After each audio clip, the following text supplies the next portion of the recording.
Pessoal, tô fazendo esse vídeo.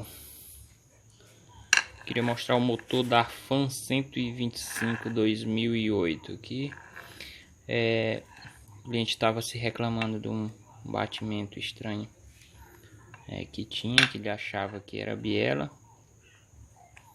E realmente foi a biela mesmo. A biela acabou criando folga. A gente aproveitou também, trocou o eixo do peão, também já estava gasto. E voltando à biela, né? A biela ela estragou por causa do rotor do óleo.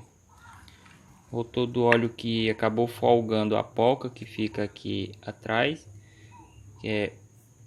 Acabou folgando e o óleo que passava para a biela era muito pouco. Acabou danificando os rolamentos dela, criando uma folga.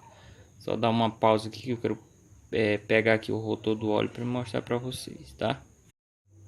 Essa pecinha aqui, ó, que acabou soltando dentro do motor devido à folga na polca.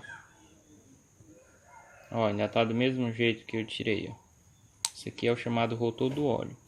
Isso aqui é uma reserva de óleo, às vezes fica, e serve também para purificar o óleo que vai para a biela.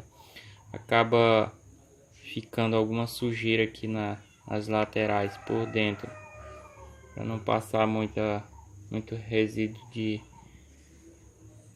óleo para a biela. Acaba purificando o óleo que passa por a biela. Acabou folgando e danificou a biela. Vou dar para vocês verem. Esse aqui é o que nem eu falei aí anterior, o cliente estava reclamando de um barulho que tinha. Essa peça, quando ela folga, ela cria um barulho muito grosso dentro do motor. Você jura que a biela está bastante folgada, acaba tendo um barulho bem grosso dentro do motor. Aí só você abrindo aí você vai saber se realmente é ela que está folgada, tá? A maioria das vezes essa peça aqui ela solta, se não apertar bem, né? Bem, galera, fiz esse vídeo aí para mostrar um probleminha causado aqui nesse motor 125 Fan. Você aí que gostou, dê um like aí. Qualquer dúvida poste nos comentários, que em breve eu estarei respondendo, beleza? Aqui está a caixa de marcha. A caixa de marcha já foi montadinha. Biela, rolamento aqui tudo perfeito.